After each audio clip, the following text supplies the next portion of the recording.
How are we doing?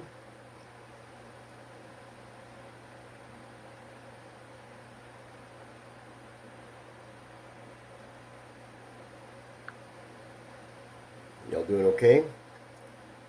I am going live for the first time with our studio,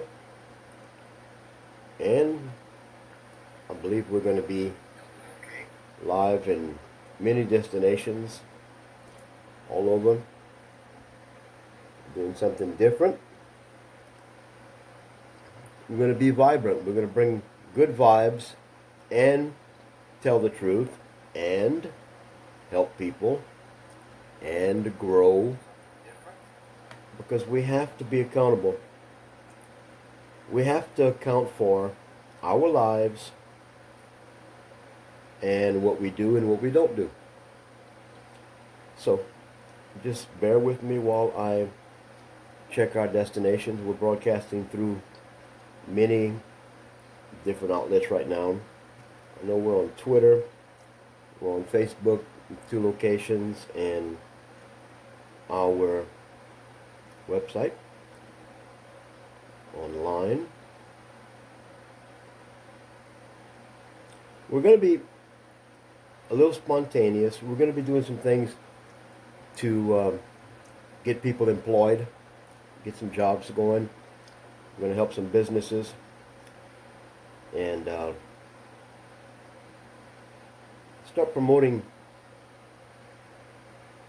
We're all over. We're going to start promoting real interaction with change. We have to be vibrant.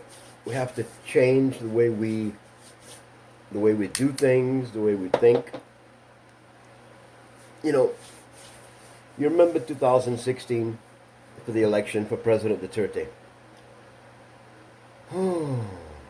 Kababayan, what did we do? We did everything we could. We fought, we laughed, we cried. We saw things happen that we never thought could happen. And right now, there's a big difference. Huh? And what I can see from my time with most of you in 2016, you know, we went from coming together, Team Pagabago, coming together with solidarity, honor, unity. We saw President Duterte elected, and we saw everything he said come true. We saw what rule of law and honor and integrity and passion, we saw it at work. We lived through it. We had a lot of pride, you know. But we didn't take the time to predict the future, you know. How would we know that, you know, the son of hero President Ferdinand Marcos would be who he is now, you know? We didn't know that. But instead of using my platform to be negative and nasty and ugly, and I'm going to be vibrant, and I'm going to change my behavior. I'm going to change and adapt to a mature, purpose-driven life with clarity, and make sure that I don't have many years go by where I can't really explain the solid nature of myself. You know, 2016, I knew what I was doing. I knew exactly what I was doing. I had conscious awareness of everything I did. And I accomplished a lot. Single-handedly, I reached, and that's speaking for what I did. 2016, I went viral. I had people from the Philippines contacting me and said, "Sir John, you're trending." I didn't know what the hell a trending was. My video about President Duterte when I defended him when the reporter from Britain questioned him about the killings. You know, I knew he wasn't a vigilante. I knew what was going on because I have clarity in that area.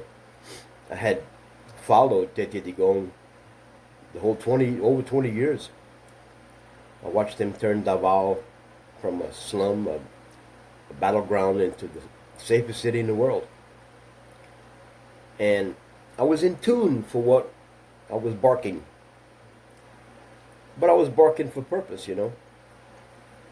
I don't want to have many years go by where I'm lost for me.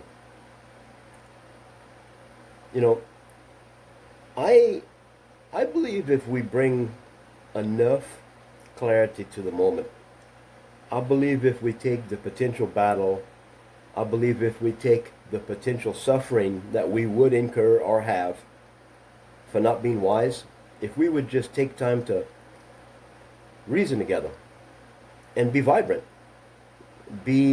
stars in a world of basically no living examples.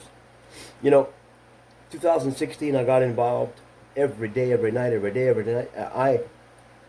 I put everything in my life behind me, on the side of me, away from me.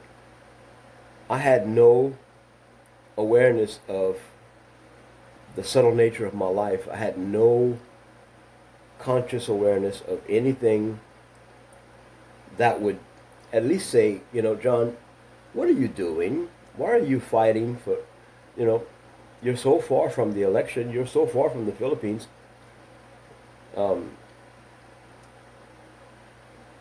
I didn't take time to stop my madness. And yes, it was madness. The outcome was wonderful, but did it do anything? No. It didn't do anything for you. It didn't do anything for me, because still, even though we elected President Duterte 2016, even though we showed solidarity like you wouldn't believe, even though we performed and the outcome was what it was supposed to be, President Duterte didn't lie. We didn't foresee the fact that we would be a broken people. We didn't see the fact that even what I'm talking about now, having years go by where you lose yourself and you don't even know who you are. You don't even know. I didn't know the basic facts about my life that would say, John, you're 52 years old. Soon you're going to be 60. I hit 60 years old June the 4th recently. And it was a big shock. A shock in one way, like, oh, it's not so bad. And then another way, it was like, what have you done? Or what haven't you done? You know, we did perform. We did see President Duterte elected. We did see honor and truth empirically shine around the world and establish itself. But we lost ourselves along the way. President Duterte didn't lose himself. No, he's feeble and old now. He looks like somebody just left him, you know. Yeah, people still show him respect. People still cry and say, you know, he's the best and only best president, whatever. But nobody sees his personal pain. Nobody sees his grief, his disgust. Nobody sees the battle scars of his life like I do, because I have the same. You know, President Duterte, what I respect about him the most is